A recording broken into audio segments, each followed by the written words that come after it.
믿어야 하는 이유, 하나님을 믿어야 하는 이유라는 제목으로 말씀을 전하도록 하겠습니다.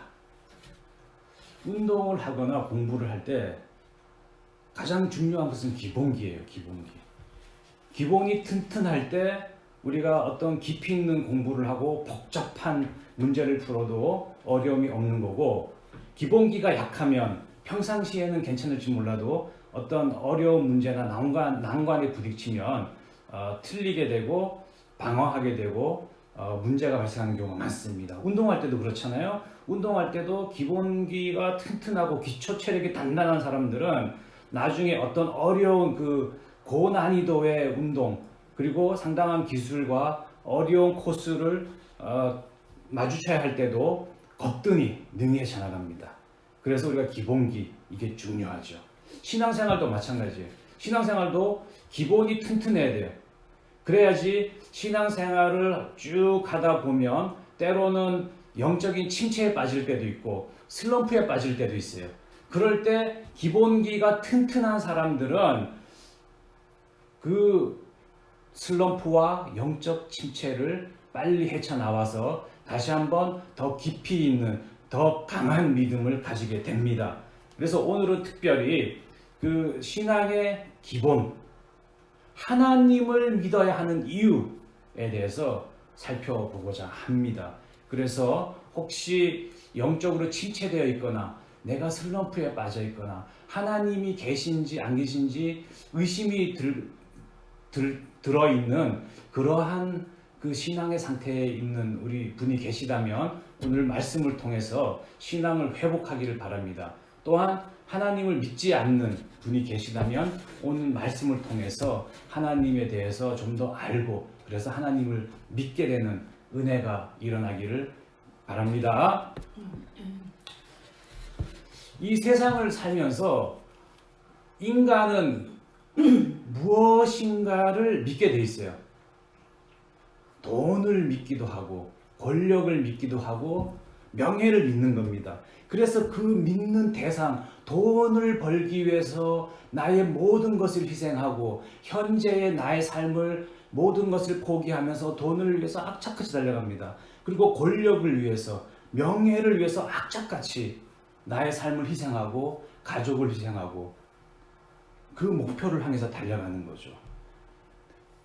많은 경우는 그 돈과 권력과 명예를 내가 목표하는 만큼 못 얻어요. 그냥 평생 동안 그것을 쫓다가 인생을 마무리하는 경우가 많습니다. 설사 원하는 바를 이뤘다 하더라도 이것이 나의 그 모든 것을 해결해 주는 게 아니에요.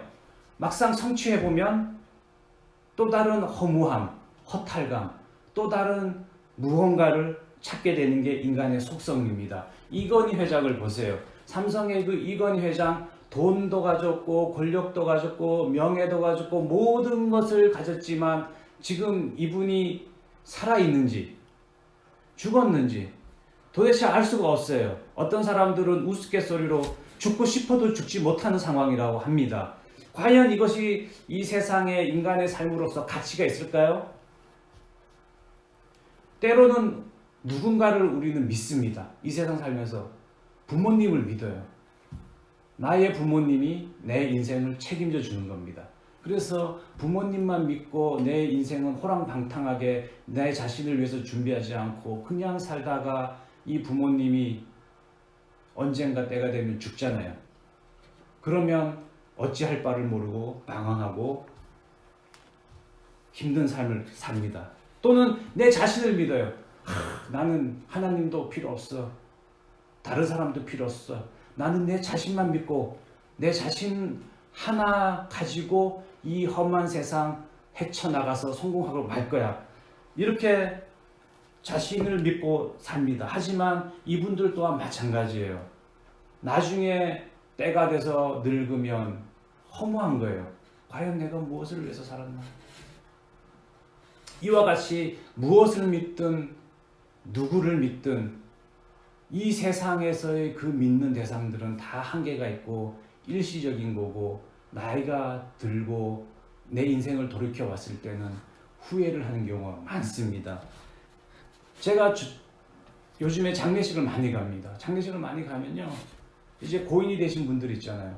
이분들이 살았을 동안은 마치 영원히 살 것처럼 그 목표를 향해서 자기의 욕망을 향해서 달려왔지만 때가 돼서 죽으면 그 관에 들어눕고 그냥 그걸로 인생이 끝이에요. 얼마나 허무합니까? 이 세상은 헛된 거예요. 그래서 솔로몬이 말하지 않습니까? 전도서에서 헛되고 헛되며 헛되고 헛되니 모든 것이 헛되도다. 해 아래서 수고하는 모든 수고가 사람에게 무엇이 유익한가? 한 세대는 가고 한 세대는 오되 땅은 영원히 있도다. 솔로몬이 나중에 깨달은 거예요. 모든 부귀영화와 권력을 누렸지만 살아보니까 이 세상이 헛된 거예요. 왜 이러한 생각을 하게 되고 이러한 감정을 가질까요? 인간은 본능적으로 알고 있는 겁니다. 이 세상이 유한하고 헛된 거라는 것을. 그래서 절대자, 절대적인 무엇, 영원한 무언가를 찾게끔 인간은 디자인되어 있어요. 그래서 이 세상을 살 때 내가 어떠한 관점을 가지고 사느냐가 매우 중요한 겁니다. 내가 이 세상, 이 지구에서의 삶이 훈련장이라고 생각하면, 나의 영혼을 단련시키는 훈련장이라고 생각하면 나의 그 고난과 나의 절망과 상처는 오히려 유익인 거예요. 왜냐하면 이런 고난을 통해서 내가 나의 영혼이 훈련을 받고 정금같이 나오는 은혜가 있기 때문입니다. 그래서 내가 나중에 죽었을 때 내 영혼이 본향으로 돌아갔을 때 나의 훈련을 무사히 잘 마쳤다고 미션 컴플릿이라고 말할 수 있는 거예요. 이 세상이 학교라고 생각하면 배울 거가 있는 거예요. 내가 이 세상을 통해서, 이 고난을 통해서, 학업을 통해서, 그리고 성경을 통해서, 말씀을 통해서 진리의 깨달음이 있을 때 내가 자유함이 생기는 거고, 이 학교를 통해서 내가 진정한 영원한 하나님의 말씀을 이해하게 되는 은혜가 있는 거죠. 만에 하나 내가 여기서 죗값을 치르는 삶이다. 내 인생은 왜 이래? 내 팔자는 왜 이래? 나는 어렸을 때부터 부모 덕도 없고 금수저 은수저는 고사하고 내가 부모를 부양해야 되고 나 하나 간수 못하고 나는 왜 이렇게 우환이 많나? 내가 무슨 죄를 많이 져서, 우리가 우스갯소리로 내가 전생에 무슨 많은 죄를 져서 내가 이 고난을 겪나? 라는 신세 타령하는 사람들 있잖아요. 만약 이게 죗값을 치러야 되는 곳이 이 세상이라면 오직 예수 그리스도를 바라보세요. 예수님이 이 땅에 오신 이유가 인간의 죄를 대속해서 인간을 다시 한번 하나님의 형상으로 회복시키기 위해서, 죗값을 치러주기 위해서 예수님이 오신 거예요. 그렇다면 내가 십자가를 바라볼 때 나의 죄는 사해지는 겁니다. 그러면 다시 한번 새로운 인생을 살 수가 있는 거예요. 하나님을 믿어야 하는 이유는 이와 같이 어떠한 관점에서 내 삶을 바라보더라도 하나님을 믿을 때 내 삶이 가치가 있는 겁니다. 그보다도 더 중요한 것은 하나님의 말씀을 보면 우리가 하나님을 믿어야 되는 분명한 이유가 나와 있어요. 하나님을 믿어야 되는 첫 번째 이유는 이 세상에는 보이지 않는 세계와 보이지 않는 힘이 있다는 거예요. 4절에 보면 예수님이 친구 너희에게 말하노니 몸을 죽이고 그 후에는 능히 더 못하는 자들을 두려워하지 말라. 이 여기서 말하는 자들이 누구냐면요, 사람이 아니에요. 사단, 마귀, 영적인 세력들입니다. 이 영적인 세력들이 존재하는 세계가 있는 거예요. 보이지 않는 세계가 있는 겁니다. 우리 인간들은요, 물질의 세계에 갇혀 있어요. 물질의 세계. 그래서 이 물질의 법칙에 따라 움직이는 것이 과학이고 오직 이 법칙만이 진리라고 판단을 합니다. 그러나 여러분 보세요. 물질의 법칙, 이 과학으로 풀 수 없는 현상들이 많이 나타납니다. 그 중에 하나 제가 깜짝깜짝 놀라는 게, 한국의 그 무속인들 보면 무속인들이 칼 위에서 이렇게 올라가가지고 막 춤을 추잖아요. 우리가 물질의 법칙, 중력의 법칙으로 보면 그 칼날 위에 있는 사람은 무조건 칼을 베야 돼요. 왜냐면 그 지구의 중력이 잡아 당기잖아요. 그러면은 칼을 베야 됩니다. 근데 이 무속인이 전혀 상처 없이 춤을 추는 거예요. 저는 깜짝 놀랍니다. 눈으로 보잖아요. 중력의 법칙을 능가하는 어떤 슈퍼내추럴한 보이지 않는 힘이 있다는 거예요. 제가 한때 기도를 뜨겁게 했을 때가 있어요. 뜨겁게 할 때 양손을 높이 들고 기도를 얼마나 열심히 했는지 시간 가는 줄 모르고 기도를 했습니다. 한 30분을 이렇게 두 손을 높이 들고 기도를 했는데요. 전혀 힘이 안 드는 거예요. 30분 정도 기도하면 우리가 이 세상의 그 물리적인 어떤 그 판단으로 보면 손이 힘들고 내려와야 되잖아요. 근데 이게 전혀 힘이 안 드는 거예요. 그리고 어떤 강력한 파워가 내 팔을 이렇게 손을 이렇게 빙빙빙빙빙 감아가지고 당기고 있는 그런 느낌을 받은 거예요. 저는 정말 깜짝 놀랐습니다. 야, 이게 그 말로만 하는 그 종교적 체험, 어떤 하나님의 직접적 개입, God's direct intervention, 직접 보이지 않는 힘이 내 팔을 끌어당기는 거죠. 중력의 법칙을 거스르는 거예요. 그래서 제가 그 후로 성경을 보면은요, 이게 다이나믹하게 보이는 거예요. 다이나믹하게. 마태복음 14장에 보면 예수님이 갈릴리 바다를 걸어서 이렇게 오는 거예요. 그랬더니 배에 타고 있던 베드로가 멋있어 보이는 거예요. 그러니까 나도 한번 그렇게 해달라고. 그래서 탁 바다로 뛰어들었어요. 예수님을 바라보고 있을 때는 베드로가 바다에 떠 있는 거예요. 근데 예수님을 안 보고 이렇게 주위의 환경을 보니까 퍽싹 가라앉았죠. 저는 신비한 종교적 체험을 하고 나서는 이 말씀이 어떻게 해석이 되냐면, 예수님이 누구예요? 하나님이시잖아요. 하나님이 뭡니까? 만물의 근원이에요. 중력으로 따지면 가장 큰 힘을 가지고 있는 중력 중에 중력인 거예요. 모든 힘을 끌어당기고 팽창시킬 수 있는 힘을 가진 게 하나님인 거죠. 이 예수님인 거예요. 제가 이 물리학 공부하신 분한테 약간 신뢰가 될지 모르지만, 제가 요즘에 그 퀀텀 티어리, 양자역학 공부를 잠깐 해보니까 아주 인터레스팅한 게, 우리가 중력의 힘에 이끌려 가는데 그 이끌려가는 힘을 거스를 수 있는 방법 중에 하나가 뭐냐면, 더 큰 중력의 힘이 땡기면은 그 끌어당기는 곳으로부터 벗어날 수 있는 거예요. 다시 말하면 베드로가 예수님을 바라봤을 때는 예수님이 그 중력의 힘으로 끌어당기고 있었던 거예요. 그때는 우리가 알고 있는 그런 물질의 법칙, 자연의 법칙을 초월하는 그런 기적이 일어나는 거죠. 하지만 예수님이 아니라 딱 세상을 보니까 바로 중력의 법칙이 작용해서 물에 퐁당 빠지는 거죠. 저는 그렇게 해석을 했었습니다. 너무나 판타스틱한 거예요. 이와 같이 이 세상에는 보이는 세계와 보이지 않는 세계가 공존하는 겁니다. 옛날 그 중고등학교 아이들이 한때 유행했던 놀이가 분신사마라고 있어요. 분신사마. 이것도 마찬가지예요. 절대 하면 안 됩니다. 이거는 뭐냐면 귀신을 부르는 거예요. 귀신을 부른다는 거 뭐냐면 그런 귀신의 존재가 있다는 거예요.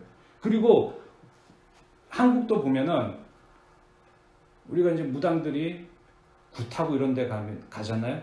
근데 절대로 가시면 안 됩니다. 왜냐하면 이것도 마찬가지예요. 그 보이지 않는 세계, 보이지 않는 힘이 인간의 삶에 개입하는 수가 있습니다. 우리가 감기 바이러스가 많이 있는 곳에 갔을 때 몸이 건강한 사람은 감기 안 걸려요. 근데 몸이 약한 사람은 감기에 걸립니다. 그 바이러스에 감염이 되는 거예요. 마찬가지입니다. 이러한 보이지 않는 안 좋은 사단 마귀가 힘있게 역사하는 곳에 가면 스피리추얼이 약한 그 벌러러블한 사람들한테는 걸릴 수가 있는 거예요. 그래서 주의해야 됩니다. 이와 같이 이 세상에는 보이지 않는 세계와 그 보이는 세계가 공존하기 때문에 하나님을 믿어야 되는 이유입니다. 욥기 1장 7절에 보면요, 재밌는 말씀이 있어요. 하나님이 천상에서 어전회의를 합니다. 그래서 하나님의 아들들이 다 모였어요. 근데 사단이 왔습니다. 그랬더니 여호와께서 하나님이 묻는 거예요. 사단 보고 너가 어디서 왔느냐? 그랬더니 사단의 대답이 땅을 두루 돌아 여기저기 다녀왔나이다. 땅을 두루 돌아 여기저기 다녀왔나이다. 이 하늘에는 사단이 공중 권세를 잡고 있는 거예요. 에베소서 우리 6장에 보면 나오지 않습니까? 이 세상에는 통치자들과 권세들과 어둠의 세상 주관자들과 하늘에 있는 악한 영들을 상대함이라. 이 하늘에는 이와 같이 영적인 세력들이 존재하고 있고, 그리고 하나님께서 이 모든 세계와 우주 만물을 통치하고 계시는 거예요. 그래서 우리는 하나님을 믿어야 되는 거예요. 두 번째는 뭐냐면 내 마음에 두려움이 있기 때문에 4절에 뭐라고 되어 있냐면 능히 더 못하는 자들을 두려워하지 말라. 다시 말하면 우리 인간들은 이러한 악한 세력, 악한 영들에게 두려운 마음을 가지고 있는 거예요. 왜 두려운 마음을 가지고 있느냐? 인간은요, 재밌습니다. 몸은 현재의 삶을 살고 있지만 우리의 의식, 우리의 생각은 과거와 현재와 미래를 내 마음대로 왔다리 갔다리 할 수가 있어요. 내가 현재 삶을 살고 있지만 만에 하나 내가 어렸을 때의 어떤 상처, 트라우마가 있다. 그 상처, 트라우마가 너무 심하다. 내 마음의 깊은 곳에 자리를 잡았다. 그러면 내 생각은 거기에 잡혀 있어가지고 내 삶에까지 영향을 미치는 거예요. 또한 미래에 대한 두려움, 항상 미래에 대한 두려움이 있습니다. 내일에 무슨 일을 갈까? 앞으로 어떻게 살까? 그냥 두려운 거예요. 동물들은 현재의 삶만 삽니다. 동물들에게는 미래가 없어요. 그들의 시간은 현재만 멈춰져 있습니다. 그래서 그 생존의 문제만 해결되면, 먹는 것만 주고 천적으로부터의 위험만 없으면 그들은 지상 낙원이에요. 근심 걱정이 없습니다. 미래에 대한 두려움이 없어요. 오직 인간만이 미래에 대한 두려움을 가지고 있어요. 인간의 시간은 과거, 현재, 미래를 넘나들고 있기 때문입니다. 이거를 좀 더 익스펜션을 시키면요, 우리 인간의 사고는 이 물질의 세계, 우리가 살고 있는 생명의 세계에만 딱 갇혀져 있지만 이 3차원의 세계가 아니라 우리가 4차원, 5차원, 6차원으로 확장시켜 보면 이 시간이라는 건 미래가 있고 사후에, 죽은 이후에 또 시간이 있는 거예요. 그래서 우리가 이 세상 삶을 살 때 내일에 대한 두려움, 미래에 대한 두려움, 이거는 사단 마귀가 심어주는 겁니다. 이 공중에서 잡고 있는 사단 마귀가 그냥 두려움을 인간에게 심어주는 거예요. 그래서 나는 아무 근심할 이유도 없지만 그냥 근심이 되는 거예요. 그냥 두려움이 생기는 겁니다. 하나님이 그래서 예수님께서 이 땅에 오셔가지고 그 말씀하신 게 뭡니까? 마태복음 6장에 이렇게 말씀하시잖아요. 그러므로 내일 일을 위하여 염려하지 말라. 내일 일은 내일이 염려할 것이요 한날의 괴로움은 그날로 족하니라. 아멘. 예수님은 우리에게 말씀을 하고 계시는 겁니다. 내일 일을 염려하지 마라. 내일 일을 염려하게 만들고 두렵게 하는 것은 사단 마귀가 심어주는 생각인 겁니다. 그래서 우리는 예수 그리스도를 믿으면서 그 앞으로 어떤 일이 벌어질까, 이유 없는 두려움, 이럴 땐 기도하고 말씀으로 방어를 해야 되는 거예요. 그래서 오늘 현재의 삶을 기쁜 마음으로, 감사한 마음으로, 왜냐 우리 하나님을 믿으니까 살아가야 하는 겁니다. 내가 살다 보면 이와 같이 두려움이 있고 근심 걱정이 있어요. 이럴 때 하나님을 믿는 우리 성도님들은 하나님께, 예수님께, 성령님께 기도를 하죠. 안 믿는 사람들도 기도를 합니다. 안 믿는 사람들도 내가 극심한 어려움, 내가 해결할 수 없는 어떤 큰 문제에 봉착을 하면 기도를 해요. 하늘에다 기도를 합니다. 그러나 하나님은 들어주세요. 내가 비록 하나님이라고 얘기는 안 하지만 하나님의 선택을 받고 하나님의 그 은혜를 입을 사람은, 미래에 그러한 은혜를 입을 사람은 과거에 내가 하나님을 몰랐을 때 하는 기도도 하나님이 들어주신다는 거예요. 말이 좀 어렵습니까? 출애굽기 2장에 보면요. 이런 말이 있어요. 여러 해 후에 애굽 왕은 죽었고 이스라엘 자손은 고된 노동으로 말미암아 탄식하며 부르짖으니 그 고된 노동으로 말미암아 부르짖는 소리가 하나님께 상달된지라. 이 말씀 구조를 왜 인터레스팅 하냐면요. 이 당시에 이스라엘 자손은 하나님을 까먹었어요. 400년이라는 그 애굽에서 종살이를 하면서요. 그 부모 조상으로부터 이어져 왔던 그 믿음이 싹 사라졌습니다. 그냥 하늘에다가 외친 거예요. 힘들다고. 근데 이스라엘을 자기 백성 삼으신 하나님께서는 들으신 거예요.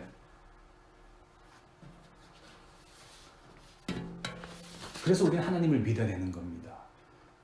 시간이 과거와 현재와 미래가 순서적으로 움직이는 것 같아도요. 사실은 이 시간이라는 건 인터와인, 서로 믹스 섞여 있는 거예요. 세 번째 하나님을 믿어야 되는 이유는요. 사후세가 있기 때문입니다. 5절에 뭐라고 되어 있냐면 곧 죽인 후에 또한 지옥에 던져넣는 권세 있는 그를 두려워하라. 오늘 말씀이 핵심입니다. 오늘 말씀이 핵심이에요. 사단 마귀는 이 세상에서 우리가 살고 있는 동안은 어떤 식으로든지 장난을 칠 수가 있고 개입할 수가 있어요. 하지만 죽은 이후에 인간이 죽으면 육신은 소멸되고 영혼은 하나님 나라에 가게 됩니다. 하늘을 올라갈 때 거기서부터는 사단 마귀는 노터치예요. 사단 마귀가 개입할 수 없는 거예요. 예수님이 누가복음 23장에서 십자가에 매달려서 죽기 바로 전에 오른쪽 왼쪽에 행악자들이 있었잖아요. 한쪽에 있는 행악자한테 그럽니다. 예수께서 이르시되 내가 진실로 내게 이르노니 오늘 내가 나와 함께 낙원에 있으리라 하시니라. 예수님이 하나님의 그 권세를 가지고 옆에 있는 행악자한테 너는 나와 함께 낙원에 있을 것이다. 육신이 간다는 게 영원히 낙원에 있는다는 거예요. 영원히. 근데 이런 말씀을 선포하실 수 있는 이유가 뭐냐면 이 낙원은 사단 마귀의 영역이 아닙니다. 사단 마귀는 끼어들 수가 없어요. 이 세상에서는 어떤 장난을 쳐도 죽은 이후에 지옥에 집어던지든 천국으로 보내든 이 권세는 오직 하나님한테만 있는 거예요.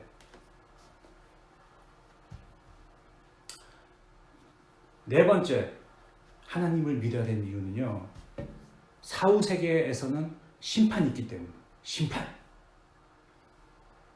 히브리서 9장에 보면 한 번 죽는 것은 사람에게 정하신 것이요 그 후에는 심판이 있으리라. 사람은 다 죽습니다. 그리고는 심판이 있는 거예요. 이 심판을 누가 하느냐? 오직 하나님만이 하시는 거죠. 오직 하나님만이 심판할 수 있는 거예요. 이거는 모든 종교가 마찬가지입니다. 불교, 힌두교에서 주장하는 사후세계는 윤회예요. 죽으면 그 이 세상에서의 그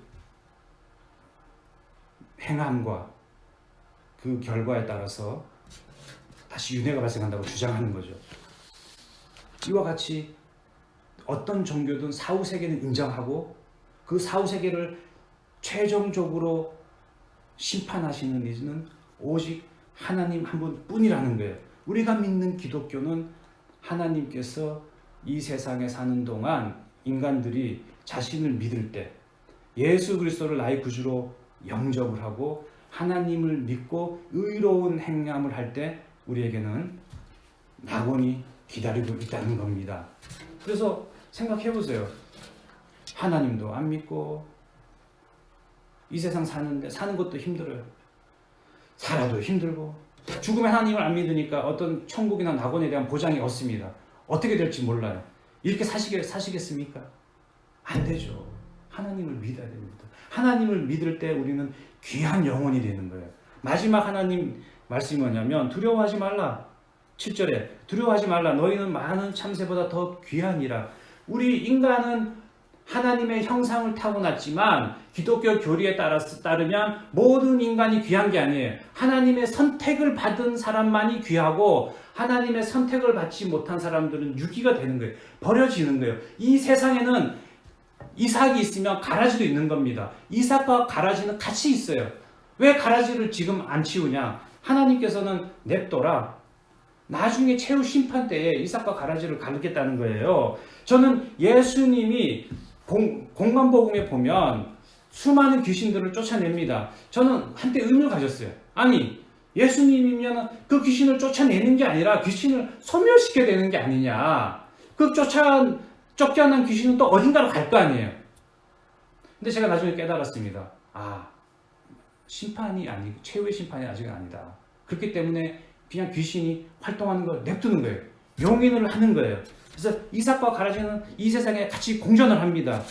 따라서 우리는 어떤 문제를 접할 때 정의의 문제, 왜 누군 잘 되고 누군 안 되고 왜 나는 이렇고 이렇게 보면 절대로 안 됩니다. 오직 한 분 하나님을 바라보는, 하나님을 믿을 때 나는 귀한 영혼이 된다는 게 예수님의 말씀이에요. 내가 귀한 영혼이 되면 우리는 낙원으로 옮겨지고 어떤 천국의 소망이 있는 거예요. 그래서 우리가 하나님을 믿어야 되는 이유는요, 우리가 살고 있는 물질의 세계가 전부가 아니라는 겁니다. 보이지 않는 세계가 있어요. 그리고 이 보이지 않는 세계는 하나님의 성령이 또 있지만 악령도 있고 사단마 귀신도 다 있습니다. 하지만 그 사단마 귀신도 하나님의 피조물에 불과한 거고, 이 세상에서는 어떻게 약간의 힘을 쓸지 모르지만 우리가 죽은 후에 그 천국 사후 세계에는 오직 하나님만이 통치하시고 섭리하는 곳이라는 거예요. 우리가 그 천국의 소망을 가지고 사는 겁니다. 제가 좋아하는 성경 구절 중에 하나가 뭐냐면 히브리서 11장에 이런 말이 있어요.